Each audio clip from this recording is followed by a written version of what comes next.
जय हिंद दोस्तों, आपका बहुत बहुत स्वागत है एक बार फिर से BHIC 134 की एक और नई वीडियो में। आज की इस वीडियो में हम एक और टॉपिक को कवर करने वाले हैं। जैसे कि आप सभी को पता है, हम BHIC 134 की एक पूरी सीरीज़ कवर कर रहे हैं, जिसमें काफ़ी इंपॉर्टेंट क्वेश्चन और टॉपिक को मैं कवर करा रहा हूँ।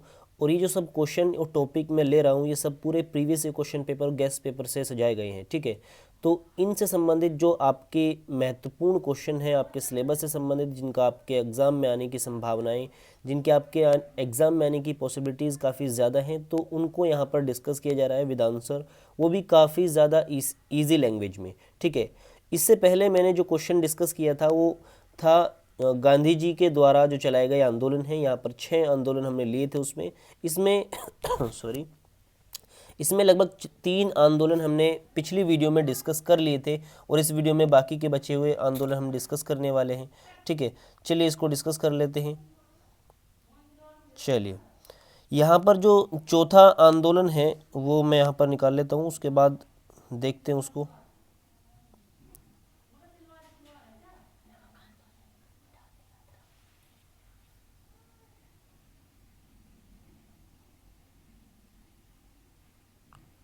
ठीक है, ये देखिए, ये यहाँ पर ये रहा।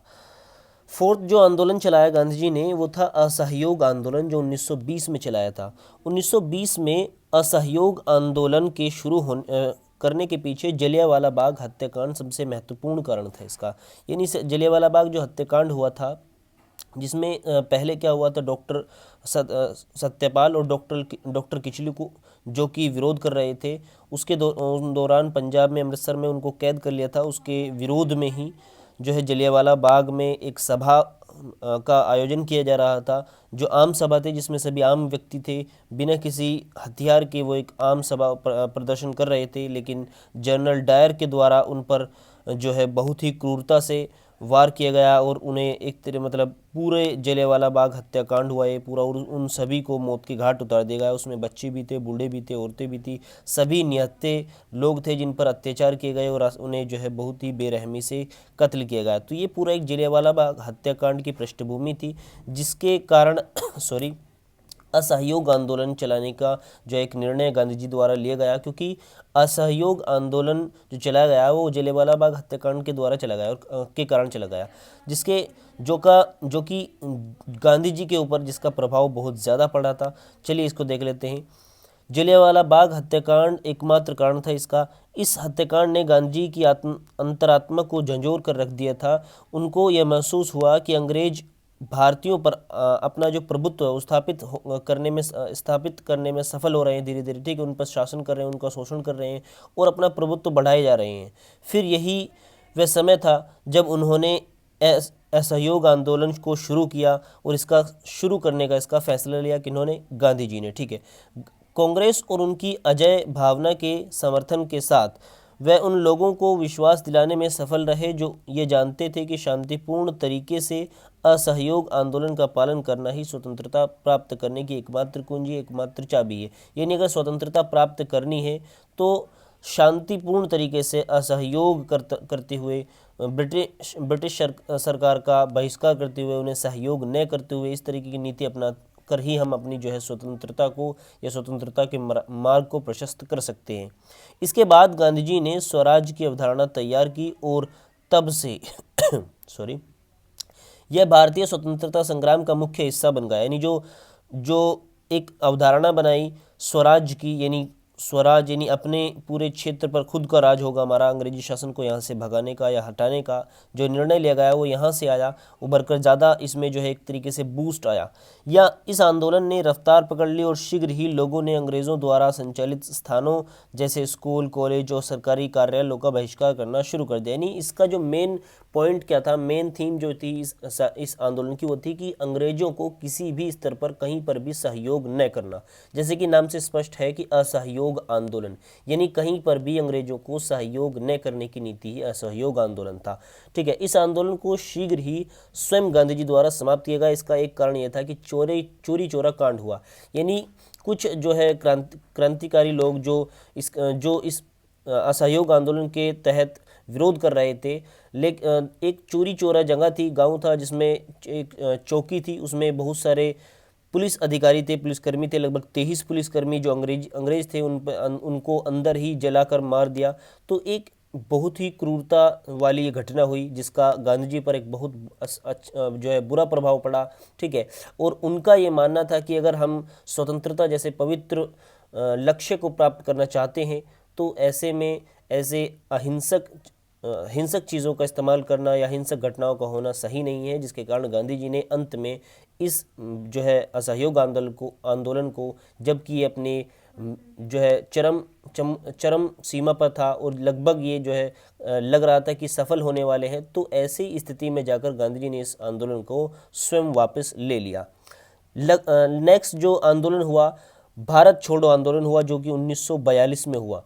ठीक है, भारत छोड़ो आंदोलन महात्मा गांधी द्वारा दूसरे विश्व युद्ध के दौरान 8 अगस्त 1942 को भारत से ब्रिटिश साम्राज्य को समाप्त करने के लिए चलाया गया था। गांधी के आग्रह करने के कारण भारतीय कांग्रेस समिति ने भारत की ओर से बड़े पैमाने पर अंग्रेजों से भारत छोड़ने का तकाजा और गांधी ने करो या मरो का नारा दिया, यानी बड़े पैमाने पर प्रदर्शन किए गए और अंग्रेजों से भारत छोड़ो, अंग्रेजों भारत छोड़ो, करो या मरो, इस तरीके के नारे दिए गए। इसके परिणाम स्वरूप अंग्रेज अधिकारियों ने भारतीय राष्ट्रीय कांग्रेस के सभी सदस्यों को तुरंत गिरफ्तार कर लिया, जांच की गई और बिना जांच किए ही उनको जो है जेल में डाल दिया गया। लेकिन देश भर में विरोध प्रदर्शन जारी रहा, ये नहीं रुका। अंग्रेज भले ही भारत छोड़ो आंदोलन को रोकने में किसी भी तरीके से यानी बहुत सी नीतियाँ अपनाई, बलपूर्वक, दबावपूर्वक, हर तरीके इन्होंने अपनाए और भारत छोड़ो जो आंदोलन था उसको दबाया, लेकिन जल्द ही उन्हें यह महसूस हो चुका था, इस बात का उन्हें अंदाज़ा हो चुका था कि जो अंग्रेजी शासन है वो भारत में अब ज़्यादा समय तक नहीं टिक पाएगा। दूसरे विश्व युद्ध के अंत तक अंग्रेजों ने भारत को भी सभी अधिकार सौंपने का स्पष्ट जो है संकेत दिए कि हम जो है तो कम टाइम में ही जो है भारत को, जो भारत के लीडर हैं, जो भारत के महत्वपूर्ण व्यक्ति हैं, उनको सरकार सौंप कर चले जाएंगे। यानी कुछ उनके द्वारा संकेत ऐसे दिए गए, धीरे धीरे वो बातें मानने लगे। दबाव जब हुए, दबाव बना तो बहुत सी उन्होंने संधियां भी की, बहुत से समझौते किए, बहुत से समझौतों पर हस्ताक्षर भी किए। ठीक है, आखिरकार गांधी जी को यह आंदोलन समाप्त करना पड़ा, जिसके परिणाम स्वरूप हजारों कैदी रिहाई हुई। ये गांधी जी के बीच और जो है अंग्रेजी अधिकारी के बीच समझौता हुआ, जिसके तहत बहुत से कैदियों को, जिनको खामखा बिना किसी कार्रवाई के कैद किया गया था, उनको छुड़वाया गया। नेक्स्ट जो आंदोलन था वो था सविनय अवज्ञा आंदोलन। ठीक है, यानी विनय के साथ किसी चीज़ को मना करना, ये होता है सविनय अवज्ञा, यानी किसी भी चीज़ को आदर पूर्वक मना करना। दांडी मार्च और गांधी इरविन समझौता। सविनय अवज्ञा आंदोलन सत्तारूढ़ औपनिवेशिक सरकार के खिलाफ महात्मा गांधी के नेतृत्व में भारतीय स्वतंत्रता संग्राम का एक महत्वपूर्ण हिस्सा रहा और मार्च 1930 में, यानी देखिए इसकी मेन थीम क्या थी, इसकी मेन पॉइंट ये था कि अवज्ञा के साथ, इज्जत के साथ, रेस्पेक्ट के साथ सभी कानूनों को जो ब्रिटिश सरकार के द्वारा लगाए गए थे, सभी कानूनों को तोड़ना। ठीक है, बिना किसी हिंसक चीज़ों का इस्तेमाल करते हुए या हिंसक एक्टिविटी के बगैर। मार्च 1930 में यंग इंडिया के अखबार में देश को संबोधित करते हुए गांधी जी ने कहा कि यदि उनकी जो 11 मांगे हैं वो स्वीकार नहीं होती हैं तो आंदोलन अगर वे स्वीकार हो जाती हैं तो आंदोलन स्थगित कर दिया जाएगा, नहीं रोक दिया जाएगा। लेकिन लॉर्ड इरविन की सरकार ने इनको जो है जवाब नहीं दिया, कोई भी या रिप्लाई नहीं दिया। ठीक है, जिसके परिणाम स्वरूप गांधी जी को यह आंदोलन शुरू करना पड़ा और बहुत ही उत्साहपूर्व ये आंदोलन शुरू हुआ।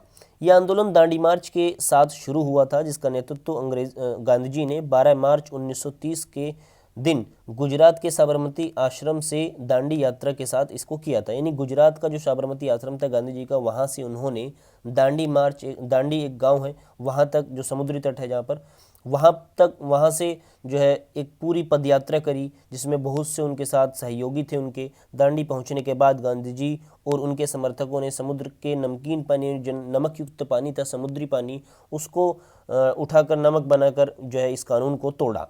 इसके बाद अंग्रेज़ों के कानूनों को तोड़ना एक स्वाभाविक सी बात हो गई जब पूरे देश में चीज़ें फैल गई और जगह जगह जो अंग्रेज़ों के द्वारा कानून लगाए गए थे उनको तोड़ा जाने लगा। लोगों ने धारा 144 का उल्लंघन करने के लिए प्रतिबंधित जो राजनीतिक प्रचार जो पुस्तकें हैं उनको भी प्रकाशित करना बेचना शुरू कर दिया। गांधी जी ने भारतीय महिलाओं से कताई शुरू करने के लिए कहा और साथ ही जल्द ही लोगों ने सरकारी कार्यालयों, विदेशी सामान बेचने वाली दुकानों, इन ऐसी दुकानों और शराब की दुकानों के सामने प्रदर्शन करने शुरू कर दिए। भारतीय स्वतंत्रता संग्राम में भाग लेना शुरू कर दिया। इस आंदोलन के दौरान सरोजिनी नायडू जो कि एक महत्वपूर्ण जो नेता के रूप में उभरी और लगभग ये फर्स्ट लेडी थी जिन्होंने सबसे पहले किसी आंदोलन में भाग लिया, ठीक है।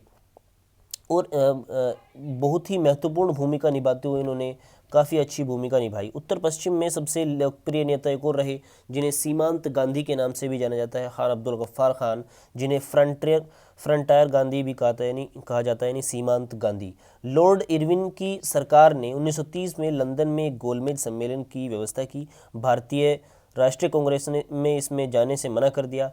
यह सुनिश्चित करने के लिए कि कांग्रेस दूसरा दौर शुरू करने वाले यानी जो सविनय अवज्ञा आंदोलन है उसका दूसरा दौर शुरू करने जा रही है, यह सुनिश्चित करने के लिए लॉर्ड इरविन ने 1931 में गांधी जी के साथ समझौते पर हस्ताक्षर कर दिए, क्योंकि उसे पता था कि यानी अगर अब इसको जो है रिप्लाई वगैरह या इसको जो है महत्व नहीं दिया गया इन्हें, तो कहीं ना कहीं स्थिति और बिगड़ेगी और दूसरा दौर यानी दूसरा सविनय अवज्ञा आंदोलन 2.0 स्टार्ट हो जाएगा।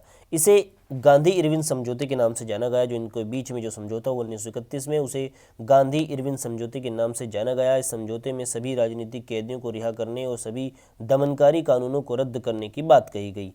चलिए यहाँ पर ये क्वेश्चन कंप्लीट होता है। ये 3 जो महत्वपूर्ण और बहुत ही इम्पोर्टेंट आंदोलन थे यहाँ पर हमने डिस्कस किए। इससे पहले 3 और हमने डिस्कस किए थे जो कि लगभग बहुत ही महत्वपूर्ण है और 6 के 6 आंदोलन काफ़ी महत्वपूर्ण है। आपके एग्जाम पॉइंट ऑफ व्यू से आने की संभावनाएं किसी भी एक की आने की संभावनाएं भी हैं और हो सकता है सभी के बारे में जैसे कि थोड़ा थोड़ा परीक्षा आपसे पूछ ले, तो इनको एक आप नज़र से देख लीजिएगा। बाकी ज़्यादा इसमें चीज़ें करने की ज़रूरत नहीं है। अगर आप इसको वीडियो को अच्छे से सुन भी लेते हो तब भी आपके माइंड तक ये सभी चीज़ें पहुंच जाएंगी, क्योंकि आसान लैंग्वेज का यहाँ पर इस्तेमाल किया गया है। और मिलते हैं अगली वीडियो में अगले क्वेश्चन के साथ, क्योंकि ये पूरी सीरीज़ आज यहाँ पर हमें कंप्लीट करनी है। तो मिलते हैं नेक्स्ट क्वेश्चन में नेक्स्ट वीडियो के साथ। तब तक के लिए गुड बाय।